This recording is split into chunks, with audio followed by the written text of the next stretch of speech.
BTS follow করে দেখে স্বামী ডিভোর্স দিয়ে দেবে। এই ঘটনাটা বর্তমানে বাংলাদেশে খুবই নরমাল হয়ে গিয়েছে। বিভিন্ন নিউজ চ্যানেল থেকে শুরু করে পত্র-পত্রিকা এবং আমরা ফেসবুক, ইউটিউবেও কিন্তু এই ঘটনাটা দেখে থাকি।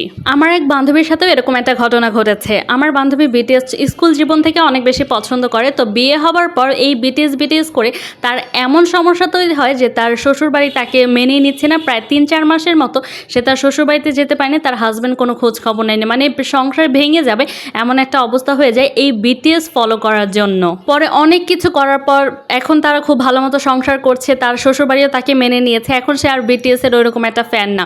দেখেন, ব্যাপারটা হচ্ছে আমি কোনো দলের বিরুদ্ধে বা আমি কোনো মানুষের বিরুদ্ধে কথা বলছি না, কিন্তু আপনি কোনো একটা জিনিসকে পছন্দ করতেই পারেন। কোনো একটা দল, কোনো একটা মানুষ আপনার অনেক বেশি পছন্দ, কিন্তু এর মানে এইটা না সেই মানুষ বা সেই দলের প্রতি আপনি এত বেশি আবেগে পড়ে যাবেন বা এত বেশি আপনি বাড়াবাড়ি করবেন সেটা আপনার সংসারে সমস্যা তৈরি করে। আমি নিজেও আমার সেই বান্ধবীকে বুঝিয়েছি, দেখ, বিয়ের আগের জীবন এবং বিয়ের পরের জীবন সম্পূর্ণ আলাদা। তুই যে বিটিএস সাপোর্ট করো সেটা আমরা সকলেই জানি বা এটা আমরা সকলে মেনে নিই, কারণ এটা তোর ব্যক্তিগত ব্যাপার, কিন্তু এইটা তোর শ্বশুরবাড়ি বা তোর হাজব্যান্ড যে মেনে নেবে এটা কিন্তু কোনো কথা না। তুই যে মানুষটার সাথে সারা জীবন থাকবে সে কি চায় বা সে কি অপছন্দ করে সেটা অবশ্যই তোকে জানতে হবে, কারণ এইখানে তোর সম্মানের ব্যাপার রয়েছে, তোর পরিবারের সম্মান, তোর ভবিষ্যতের একটা ব্যাপার রয়েছে। এই বিটিএস বা কোনো একটা দল করে তুই যদি তোর সংসার নষ্ট কর তাহলে এটা খুবই খারাপ দেখা যায় এবং এটা মোটেই ভালো লাগবে না কোনো একটা দলের জন্য আপনার স্বামী আপনাকে ডিভোর্স দিচ্ছে। এই কথাটা শুনতে অনেক বেশি খারাপ লাগছে। তাই প্রতিটা আপুর উদ্দেশ্যে বলবো, আপনারা কোনো দল বা কোনো ব্যক্তিকে সাপোর্ট করতে পারেন,